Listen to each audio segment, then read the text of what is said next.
तो hello students, welcome back to physio mentor Vishal. और आज का हमारा टॉपिक है डायबिटीज मिलेटस।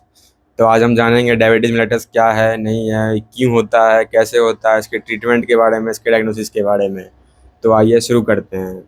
तो सबसे पहले मैं बता दूं कि डायबिटीज मिलेटस जो है एक मेटाबॉलिक डिसऑर्डर है, जिसमें कि हमारे जो बॉडी में जो है blood blood glucose level continuously high रहता है और हमारे बॉडी में जो है इंसुलिन जो है प्रॉपरली रिस्पॉन्स नहीं दे पाता है।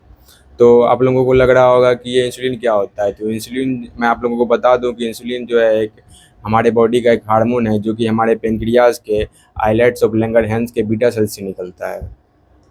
और इंसुलिन का जो काम है, इंसुलिन का काम है हमारे बॉडी के सेल्स के अंदर ग्लूकोज को पहुंचाना, ताकि ग्लूकोज उसे एनर्जी के लिए यूज़ कर सके। इंसुलिन का ये काम होता है, समझ गए आप लोग।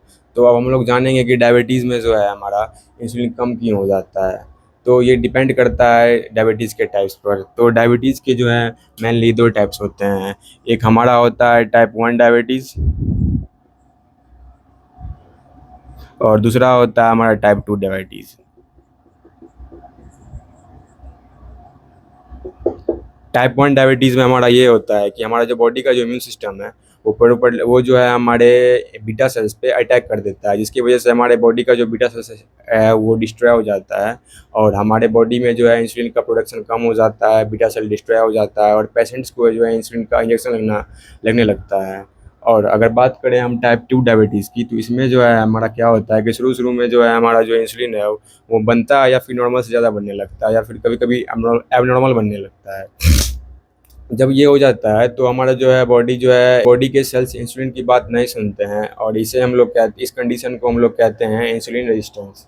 क्या कहते हैं, जब बॉडी हम इंसुलिन का बात नहीं सुनता है तो इस कंडीशन को क्या कहते हैं, इंसुलिन रेजिस्टेंस। Insulin resistance. तो इस कंडीशन को कंट्रोल करने के लिए क्या करता है कि हमारे जो पेनक्रियाज का जो बीटा सेल है वो एक्स्ट्रा काम करने लगता है, और एक्स्ट्रा काम करते करते कई सालों तक जब हमारा बीटा सेल्स एक्स्ट्रा काम करता है तो वो थक जाता है, जिसकी वजह से जो है वो क्या कहते हैं, हमारा इंसुलिन का प्रोडक्शन बहुत ही कम हो जाता है, या फिर समझो तो ना के बराबर हो जाता है। तो इसका रिजल्ट ये होता है कि एक तो इंसुलिन का लेवल कम हो जाता है, फिर इंसुलिन रेजिस्टेंस हो जाता है, और तीसरा होता है कि ब्लड में ग्लूकोज का लेवल हाई हो जाता है। तो अब तो ब्लड में जब ग्लूकोज का लेवल हाई हो जाता है तो उस कंडीशन में ये होता है कि हमारे ब्लड में तो ग्लूकोज का लेवल है, लेकिन वो सेल्स के अंदर पहुंच नहीं पा रहा है, जिसकी वजह से हमारे बॉडी के सेल्स को लगता है कि मैं कई सालों तक भूखा हूँ। और जब मैं भूखा हूँ तो उसको हमारा बॉडी चला जाता है इमरजेंसी मोड में। हमारा बॉडी में जैसे इमरजेंसी मोड में आता है तो हमें बहुत सारे सिम्टम्स दिखने लगते होंगे। आप लोग देखते होंगे कि डायबिटीज़ पेशेंट्स में वेट लॉस होने लगता है, उन्हें बार बार यूरिन आने लगता है, बार बार भूख लगता है, बार बार प्यास लगता है। तो आइए हम जानेंगे कि कैसे होता है ये सब। बॉडी जब ये इमरजेंसी मोड में जाता है तो हमारे बॉडी से जो है फैट का ब्रेकडाउन होने लगता है, जिसकी वजह से जो है हमारे बॉडी से वेट लॉस कम होने लगता है। और दूसरे में होता है ये कि हमारे बॉडी से प्रोटीन का भी ब्रेकडाउन होने लगता है, जिसकी वजह से जो है हमारा मसल्स वीक हो जाता है। तीसरा में ये होता है बार बार यूरिन जो हमें आता है, वो मैं आप लोगों को बता दूँ फ्रीक्वेंट यूरिन क्यों आता है। तो ब्लड किडनी में जो है, किडनी का जो ब्लड शुगर है वो प्रॉपर्ली ग्लूकोज को एब्जॉर्व नहीं कर पाता है, उसकी वजह से ये होता है कि ग्लूकोज जो है हमारे यूरिन के साथ आने लगता है, और यूरिन जो है पानी को भी साथ में खींच लेता है, जिसकी वजह से हमें बार बार यूरिन आने लगता है। देखते होंगे डायबिटीज़ में बार बार डायबिटिक पेशेंट सबको यूरिन आने लगता है। और लास्ट कंडीशन ये है कि जब बॉडी से जब एक्स्ट्रा पानी निकल जाता है तो हमें प्यास लगने लगता है। हमें प्यास लगने लगता है और हमारे सेल्स को जब प्यास लगता है तो भूखा हो जाता है, इसकी वजह से जो है हमें बार बार भूख भी लगने लगता है। तो यहाँ तक तो आप लोगों को समझ में आ गया इसके सिम्टम्स क्या हैं। बार बार इसके सिम्टम्स है सिम्टम्स हैं इसके weight loss, frequent urination,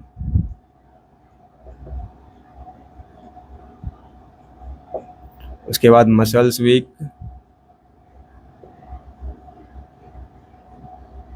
thrust. तो ये सारे इसके सिम्टम्स हैं। अब बात करें हम अगर डायग्नोसिस की, तो डायग्नोसिस में जो है क्या करते हैं मेनली डॉक्टर्स। अब हम बात करेंगे डायग्नोसिस के बारे में। तो डायग्नोसिस में पहले ये करते हैं कि डॉक्टर्स पहले सिम्टम्स देखते हैं, जैसे कि बार बार यूरिन आना, बार बार भूख लगना, हमारा वेट लॉस होना, ज़्यादा प्यास लगना। तो डॉक्टर्स जो हैं इन सारे सिम्टम्स को देख कर डायग्नोसिस करते हैं। तो सबसे पहले जो हमारा डायग्नोसिस डॉक्टर करते हैं वो हमारा करते हैं ब्लड टेस्ट के थ्रू। तो सबसे पहले उसमें करते हैं हमारा ये फास्टिंग ब्लड शुगर। इसमें जो है पेशेंट्स को 8 से 12 घंटा बोलते हैं भूखे रहने के लिए, उसके बाद उनका ब्लड टेस्ट किया जाता है। और दूसरा जो है हमारा किया जाता है HbA1c टेस्ट। ये बहुत सारे आप लोग बहुत बार इसका नाम सुने होंगे HbA1c टेस्ट का। इसमें ये होता है कि ये जो है ब्लड 8 मतलब 2 से 3 महीना का जो एवरेज जो ब्लड ब्लड में जो ग्लूकोज लेवल होता है उनको ये डिटेक्ट करके बता देता है ब्लड टेस्ट के थ्रू कि HbA1c। और इसी इसी सब टेस्ट के अनुसार जो है डॉक्टर्स जो है उनका ट्रीटमेंट करते हैं। तो ट्रीटमेंट तो बात करें अगर हम ट्रीटमेंट की, तो ट्रीटमेंट में जो डॉक्टर ग्लूकोज के लेवल के अकॉर्डिंग जो है उन्हें दवाइयाँ देती है। तो उन दवाई में से सबसे कॉमन एक हमारा टैबलेट है मेटमॉर्फिन। ये करता क्या है इसका, ये हमारे डॉक्टर्स जो है हमारे पेशेंट्स को देते हैं टैबलेट। दूसरा होता है हमारा इंसुलिन थेरेपी। इंसुलिन थेरेपी इसमें क्या होता है कि पेशेंट्स को जो है इंसुलिन का इंजेक्शन लाइफ लॉन्ग दिया जाता है। जब तक पेशेंट जिंदा रहते हैं तब तक उन्हें इंसुलिन की इंजेक्शन दी जाती है, क्योंकि हमारे बॉडी में तो इंसुलिन बनता नहीं है। तो उसकी वजह से जो है हमें दिया जाता है पेशेंट्स को इंसुलिन थेरेपी। तो ये छोटा सा वीडियो इन्फॉर्मेटिव लगा या नहीं आप लोग बताइएगा। और ये जो हमारा डायबिटीज़ मिलेटस है वो बहुत ही इंपॉर्टेंट है, तो प्लीज़ आप लोग इसको अच्छे से पढ़ लीजिएगा। और यूनिवर्सिटी एग्ज़ाम्स में ये बहुत टाइम्स पूछे जाते हैं। तो मिलते हैं नेक्स्ट वीडियो में, तब तक के लिए बाय।